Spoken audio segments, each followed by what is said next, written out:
आज से नया टॉपिक हम लोग शुरू करेंगे, है ना। समय, दूरी, चाल, इससे जुड़ी हुई सारी चीजें हम देखेंगे। हम्म। अच्छा जी।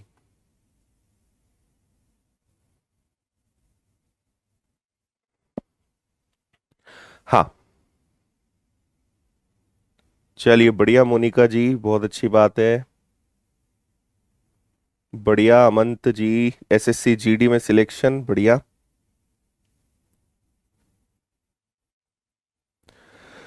चलो, है ना, करते हैं शुरुआत समय, दूरी और चाल की। तो आपको पहले थोड़ा बेसिक बताते हैं। वैसे मैं आपको बता चुका हूं कि अपने आप में चार चैप्टर्स है।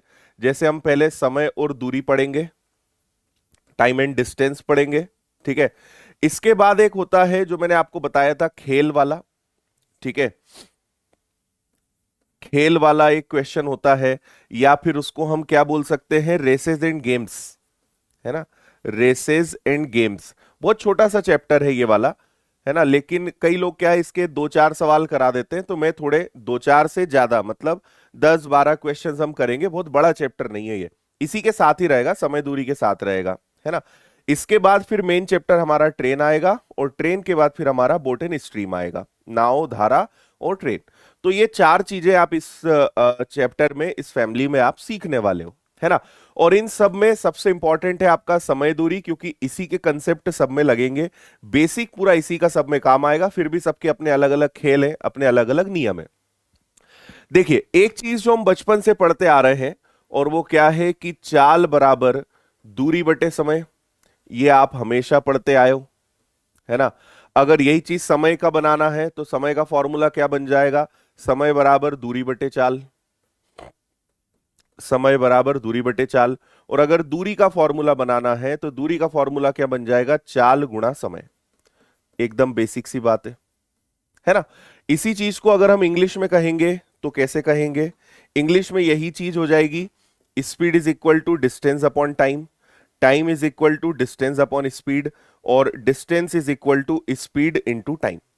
ओके है, ये चीज है। अच्छा, दूसरी बात की जो स्पीड है, टाइम है, या जहां जो भी चीजें हैं, इन सब की अगर हम बात करें, तो ये सब कुछ आपका जो है, ये चलता है किलोमीटर पर आवर में। भाई दूरी हमेशा होगी तो वो किलोमीटर में होगी, टाइम होगा तो वो आर में होगा, स्पीड होगी तो किलोमीटर पर आवर में होगी। लेकिन ये मतलब नहीं है कि मीटर नहीं आ सकता, सेकंड नहीं आ सकता, मिनट नहीं आ सकता, सारी चीजें आ सकती हैं। तो वो बेसिक हमें थोड़ा क्लियर करना पड़ेगा, बेसिक थोड़ा समझना पड़ेगा, है ना। फुल स्क्रीन करो और ध्यान से जरा बातों को सुनो, ठीक है। ओके, अच्छा रंजीत, बहुत बढ़िया। चलिए आगे बढ़े। अब देखिए, यहां पे कभी कभी क्या होता है कि आपको खासकर ट्रेन वाले चैप्टर में जरूरत पड़ेगी, यहां तो नहीं, कि किलोमीटर प्रति घंटे दिया रहेगा। अगर आप इसको 5/18 से मल्टीप्लाई कर दोगे, तो ये मीटर पर सेकंड में कन्वर्ट हो जाएगा।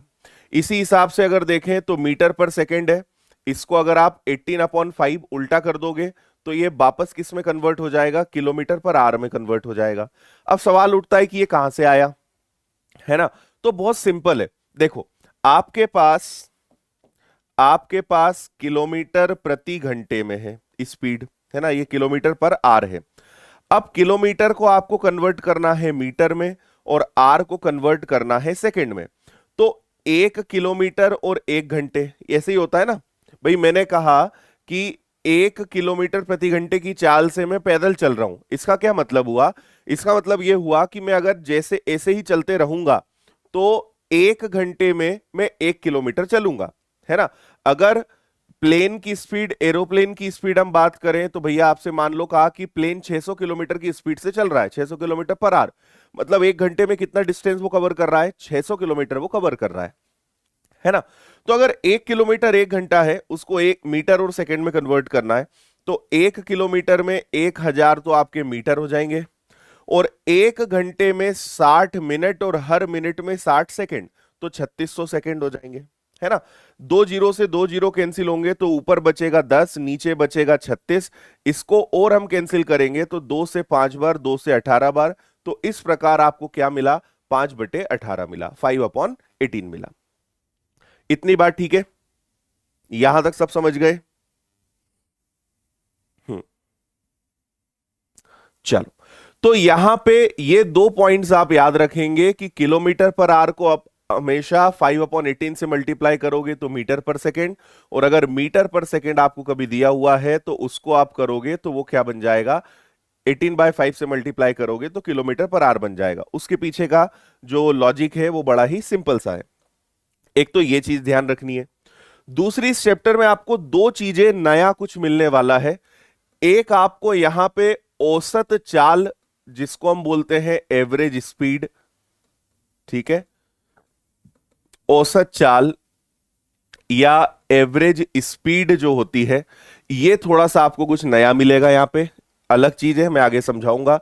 और दूसरा एक होता है आपका सापेक्ष चाल, ठीक है, सापेक्ष चाल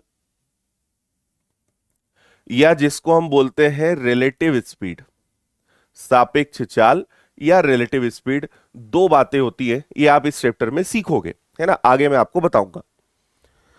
ओके, इसके आगे क्वेश्चन आ गया क्या? चलो, कुछ चीजें आपको और बताता हूं मैं, ये हटा देता हूं, ये तो अब आप समझ गए। एवरेज स्पीड का थोड़ा सा फंडा आपको यहीं समझा देता हूं, जगह एक अलग से पेज लेना मैं भूल गया, तो एवरेज स्पीड का फंडा आपको यहीं समझाता हूं मैं। देखो, एवरेज स्पीड में होता क्या है, औसत चाल में होता क्या है, थोड़ा सा उसका बेसिक समझ लो। एक बहुत छोटा सा एग्जांपल ले रहा हूं मैं। लेट से कि आप एक पॉइंट ए है और दूसरा पॉइंट बी है ना, बहुत बेसिक एक उदाहरण है। ए से बी आप जा रहे हो 60 किलोमीटर पर आवर से, ए से बी आप जा रहे हो 60 किलोमीटर पर आवर से, और बी से ए की तरफ आ रहे हो 40 किलोमीटर पर आवर से। जा रहे हो 60 की स्पीड से, आ रहे हो 40 की स्पीड से।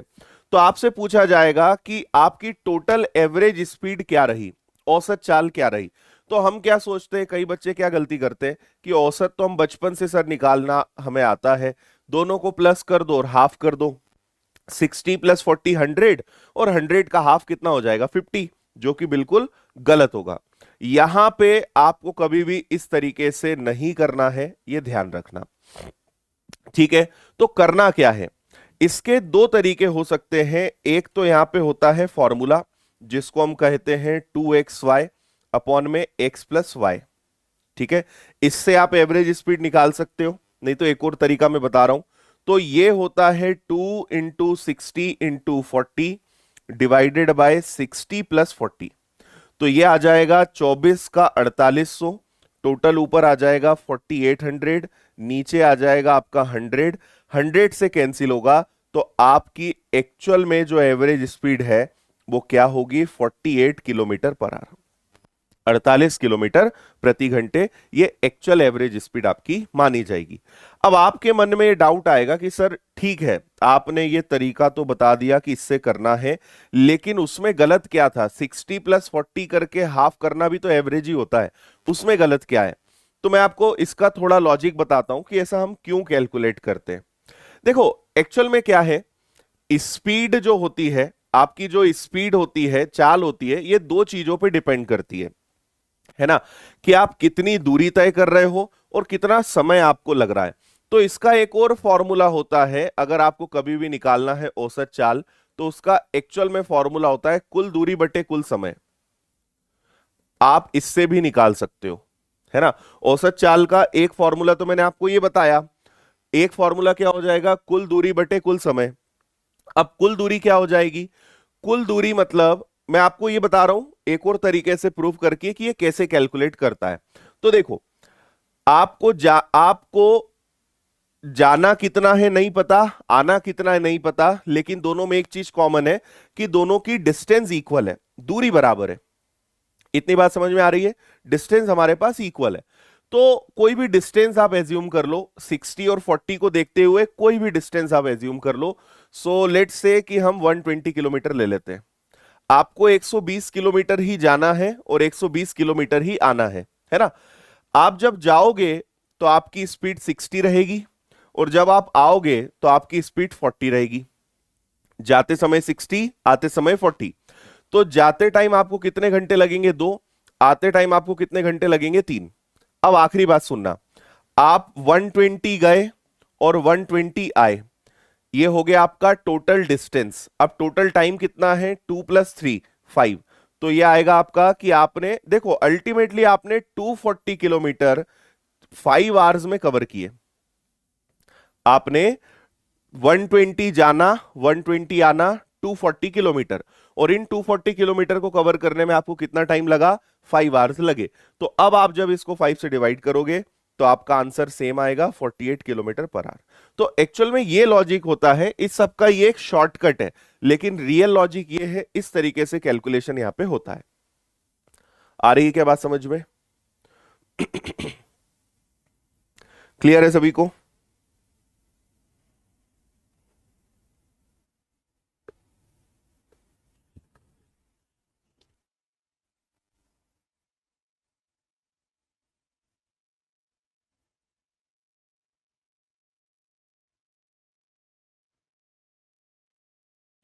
Okay, done.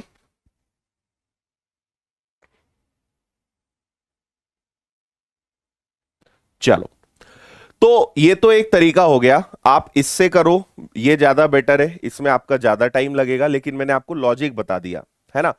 अब यहां पे कभी कभी आपके पास ना 3 स्पीड भी हो सकती है ना, 3 से ज्यादा भी हो सकती है। उस केस में हम क्या करेंगे, जैसे मैं आपसे कहूं कि कोई बंदा जो है पहले 20 की स्पीड से चल रहा था, है ना। इस देखो ऐसे केस में डिस्टेंस हमेशा सेम होती है, दूरी हमेशा बराबर होती है। एक बंदा पहले मान लो कि 5 किलोमीटर 10 की स्पीड से चला, फिर उतना ही 20 की स्पीड से चला, फिर उतना ही 60 की स्पीड से चला, है ना। तो पहले उसकी स्पीड 10 थी, फिर उसकी स्पीड 20 थी, फिर उसकी स्पीड जो है वो 60 हो गई। तो अब उसका टोटल एवरेज क्या रहेगा वो मैं आपको बताता हूं। रिलेटिव स्पीड आगे सिखाऊंगा, पहले एक बार में एक चीज खाना सीखो। एक साथ 10 आइटम नहीं खाते कभी भी, एक बार में एक चीज, धीरे धीरे सब चीजें सीखेंगे, ठीक है। हम्म। चलो, तो इसका फॉर्मूला भी होता है, इसका फॉर्मूला होता है 3XYZ अपॉन में XY plus YZ plus ZX। एक तो ये फॉर्मूला होता है इसका, आप इससे निकाल सकते हो, है ना। इसको मैं लिख देता हूं, लेकिन मैं आपको इससे भी अच्छा तरीका बताऊंगा। अगर इसके फॉर्मूले की बात करेंगे तो क्या हो जाएगा, 3XYZ अपॉन में XY YZ और ZX। ये इसका एक फॉर्मूला हो गया, इससे कर सकते हो। और अगर इससे नहीं करना है तो फिर बहुत अच्छा तरीका जो आपको ऑलरेडी आता है उससे हम करेंगे। क्या है वो वाला, टाइम एंड वर्क वाला, 10 की स्पीड 20 की स्पीड 60 की स्पीड, एलसीएम कितना आ जाएगा 60, 10 से भाग देंगे। भाई 60 किलोमीटर हमने माना, क्या माना कि टोटल डिस्टेंस 60 किलोमीटर है। 60 किलोमीटर 10 से जाओगे 6 घंटे लगेंगे, 20 से जाओगे 3 घंटे लगेंगे, 60 से जाओगे 1 घंटा लगेगा, ठीक है। अब आपको टोटल वर्क आपके पास कितना है, 60, 6 3 9 और 1 10, लेकिन यहां पे 3 का मल्टीप्लाई करना है। आप ये 2 में भी लगा सकते थे, यहां पे जितनी स्पीड होगी उतने से मल्टीप्लाई करोगे, क्यों, क्योंकि एक एक का 60, दूसरे का 60, तीसरे का 60, 60 + 60 + 60 टोटल डिस्टेंस 180 हो गई ना। तो ये तो एक है, जितनी डिस्टेंस होगी उससे मल्टीप्लाई करोगे तो आपको कुल दूरी मिलेगी, है ना। तो इसको आप सॉल्व करोगे तो इस पूरी यात्रा में एवरेज स्पीड क्या रहेगी, 18 किलोमीटर पर आवर। तो ऐसे आप इसको कर सकते हो। हाँ, पिछले वाले में इसके उदाहरण में आप 120 ले लो, 240 ले लो, कुछ भी ले सकते हो। ऐसा नंबर लेना है जो 60 और 40 से डिवाइड हो जाए, बेसिकली हम उसको एलसीएम लेना बोलते हैं। आप कुछ और भी ले लोगे, आंसर आपका सेम आएगा। क्लियर हुआ? अगर 4 स्पीड होगी तो 4 से मल्टीप्लाई, 5 होगी 5 से मल्टीप्लाई, 2 होगी 2 से मल्टीप्लाई। जैसे इसको करोगे आप तो फिर आपको बस 2 से ही मल्टीप्लाई करना है, 60 40 एलसीएम 120। तो 60 से 2 बार, 40 से 3 बार, तो 120 की डिस्टेंस है, 3 + 2 5 है, और 2 बार है तो 2 से मल्टीप्लाई करो, आंसर इससे भी 48 आएगा। 2 में भी लगा सकते हो, लेकिन 2 में इससे करने से ज्यादा बेटर है कि 2 वाले में आप ये लगाओ, और 3 या 3 से ज्यादा वाले में आप ये लगाओ, ज्यादा बेटर रहेगा, ठीक है।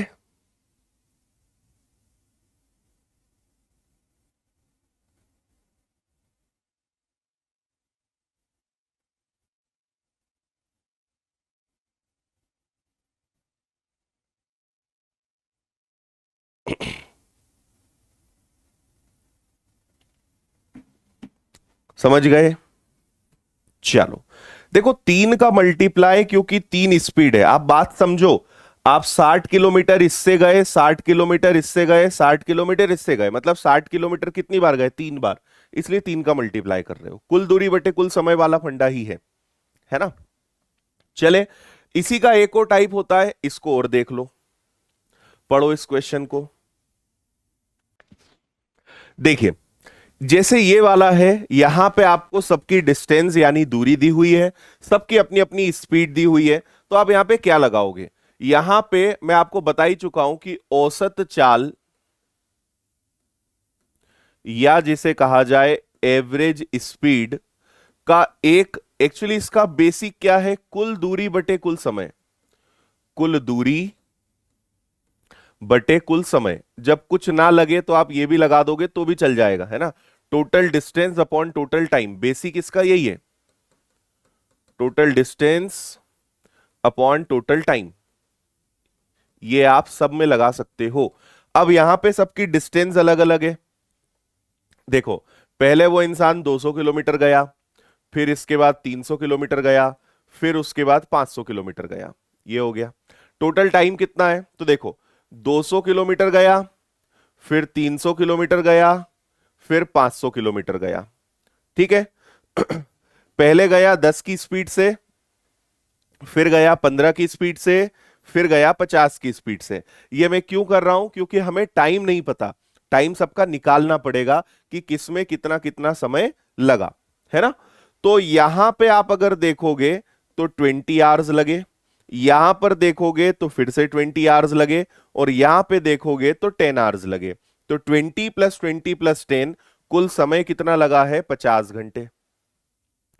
कुल दूरी बटे कुल समय, है ना भाई? 200 किलोमीटर 10 की स्पीड से जाओगे तो 20 घंटे लगेंगे, 300 किलोमीटर 15 की स्पीड से जाओगे तो 20 घंटे लगेंगे, 500 किलोमीटर 50 की स्पीड से जाओगे तो 10 घंटे लगेंगे। कुल कितने घंटे लगेंगे? 50। सबका आपने टोटल करा तो सबका टोटल आ गया 1000 किलोमीटर। तो 1000 किलोमीटर की दूरी आपने कुल 50 घंटे में तय करी, तो औसत चाल एवरेज स्पीड यहां मानी जाएगी 20 किलोमीटर/आवर। 20 is the answer, option D, 20 किलोमीटर/आवर।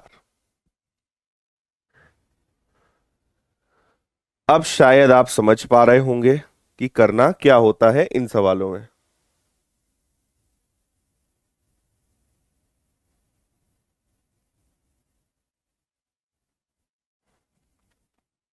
ठीक है, अगर सिंपल आपको स्पीड दी हुई है, वैसे 2 और 3 ही आती है, 2 आएगी तो ये लगा दो, 3 आए तो अपना टाइम एंड वर्क वाला कंसेप्ट लगा दो, है ना? और अगर अलग अलग डिस्टेंस है, अलग अलग स्पीड है, तो फिर आप ये वाला फंडा लगाइए, कुल दूरी बटे कुल समय, ये सबसे बेस्ट है। ठीक है, यहां पे पुराना कोई भी तरीका इसलिए नहीं लगेगा, मैंने आपसे पहले भी कहा है कि ये जो तरीके हैं ये तभी लगेंगे जब डिस्टेंस सेम होगी, है ना? दूरी समान होगी, समान दूरी जो है, क्योंकि जब दूरी डिस्टेंस ही अलग अलग हो जाएगी तो फिर ये तरीके नहीं लगेंगे, है ना? और ये क्वेश्चन जब भी आएंगे तो आपसे कहा जाएगा समान दूरी इस इतनी इतनी चाल से तय किया, तो सेम डिस्टेंस होने पर ही ये फॉर्मूले और ये लॉजिक चलेंगे।